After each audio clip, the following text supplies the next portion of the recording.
السلام علیکم ورحمۃ اللہ وبرکاتہ۔ اس دنیا میں ہم مختلف جگہوں پہ مختلف رول ادا کر رہے ہوتے ہیں اور انہی مختلف جگہوں پہ ہمارا رویہ بالکل مختلف ہوتا ہے۔ آخر ہم ایسا کون سا رویہ اختیار کریں جو ہماری زندگی کو بامعنی بنا دے اور ہمارے رویے کو اور ہمارے اخلاق کو بہترین بنا دے؟ رسول اللہ صلی اللہ علیہ وسلم کی ایک بہت خوبصورت حدیث ہے۔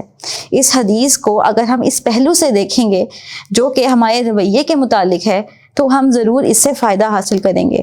رسول اللہ صلی اللہ علیہ وسلم نے فرمایا کہ تم میں سے کوئی بھی اس وقت کامل ایمان کو نہیں پہنچ سکتا جب تک اپنے بھائی کے لیے وہ چیز پسند نہ کرے جو وہ اپنے لیے پسند کرتا ہے۔ آخر ہم اپنے لیے کیا پسند کرتے ہیں؟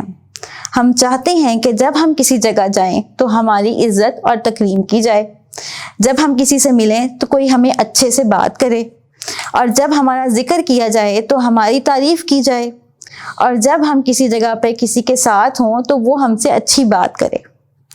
اور ہم اپنے لیے عزت، تکریم، پیار اور محبت ہی چاہتے ہیں، لیکن جب ہم اپنے گھر سے باہر نکلتے ہیں تو ویٹر ہو یا سویپر، ہمارا رویہ بدل جاتا ہے۔ کوئی ماسی ہو یا آیا، ہم اس کو اس تکریم کی نگاہ سے نہیں دیکھتے، حالانکہ اگر ہم نے اپنی زندگی کو بامعنی بنانا ہے تو اس رویے کو جو ہم دوسروں سے ایکسپیکٹ کرتے ہیں وہ ان کو بھی دینا ہے۔ تو ہمیں چاہیے کہ ہم اس حدیث مبارکہ کو یاد کرنے کے ساتھ ساتھ اپنی زندگی کے مختلف پہلوؤں پہ بھی اپلائی کریں تاکہ ہماری زندگی بامعنی اور بہترین ہو جائے۔ السلام علیکم ورحمۃ اللہ وبرکاتہ۔